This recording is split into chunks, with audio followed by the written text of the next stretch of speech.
Alright, hello MTP agents.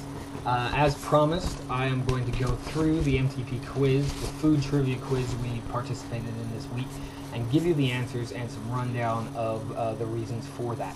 So, the first question on your food trivia quiz was, which is not the best pre-workout snack? Fruit and protein smoothie, veggie frittata, or a chocolate protein bar? And the answer was chocolate protein bar was not the best pre-workout snack.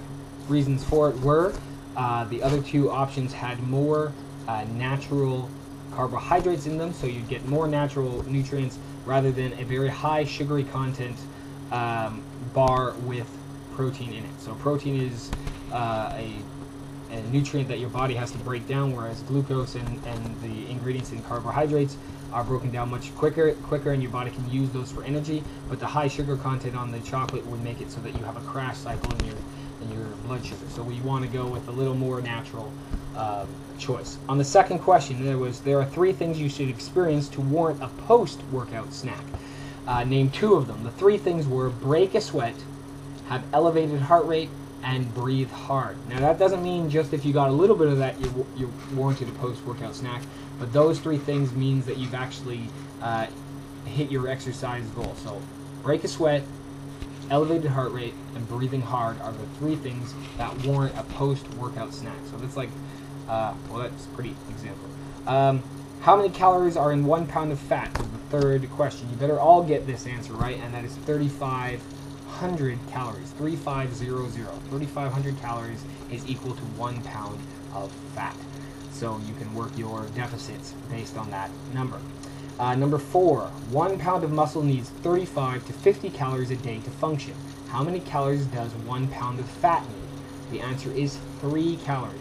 Why is that the answer? 35 to 50 calories for a pound of muscle means even when you are asleep, your muscles are working. Your heart is beating, your lungs are pumping, you're moving around in bed. All of those are muscles. When you're awake, even if you're just standing there, your muscles are engaged and firing in order to keep you balanced and standing up. I'm using muscles right now to talk.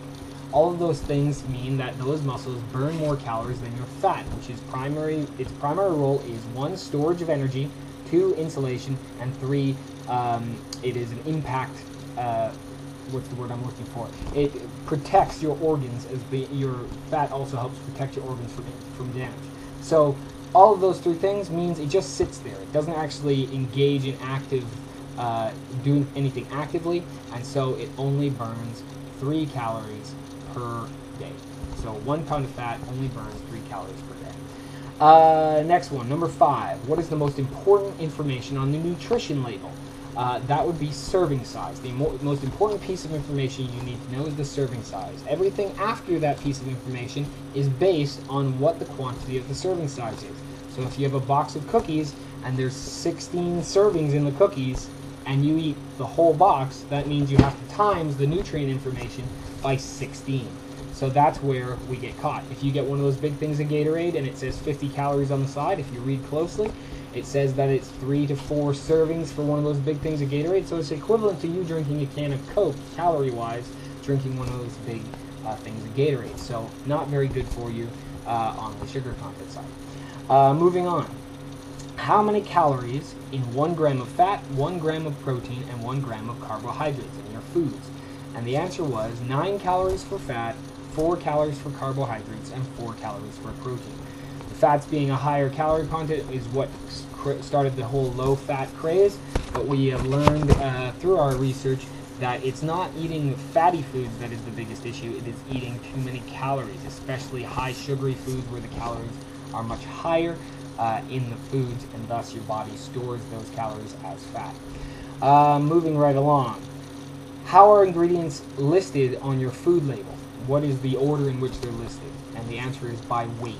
They are listed by the weight of those ingredients. So whatever is the most in weight of an ingredient will be the first thing on the list. Usually that correlates the quantity, but not always. If there is an ingredient such as water, which is much heavier than a lot of other ingredients in your list, it's going to be the first one on the list most of the time because it takes up that much weight. Moving on. What percentage of protein should make up part of your diet? The answer is 10 to 35%. If you go to myplate.gov, It's a good website by the government to see the cut of your plate, how much should be carbohydrates, how much should be fats, and how much should be proteins. So 10 to 35%. So think about how much protein you're eating in the sense of meat and poultry and fish and every other protein thing you can think of that gets given to you, and figure out how much percentage you are eating on your daily intake. Number 9, name a vegetable that has more percentage of protein than beef. The answers that we were taking were spinach, kale, broccoli, cauliflower, mushrooms, or parsley were the ones we were listing for our quiz. So if you named one of those, you got it right. Which of these leads to gaining weight the most? Eating fat, eating too many calories, or eating before bedtime? And I said it just before, eating too many calories is the biggest reason for gaining weight compared to eating fat or eating before bed. What is the percentage of what percentage of people actively participate in exercise on a regular basis? Or regularly participate in exercise? And the answer is 20%. So all of you participating in Mission Impossible and our boot camps, you are abnormal. You are not like the normal American.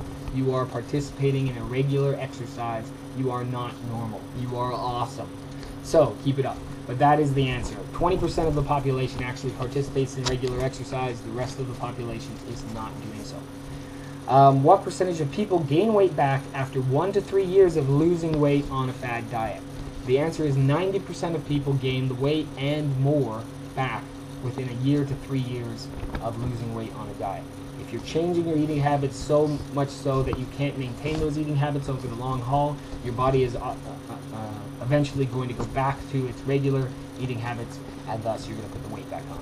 If you can adopt simple, small changes that you can sustain over the long haul, that's how you're going to keep the weight off overall.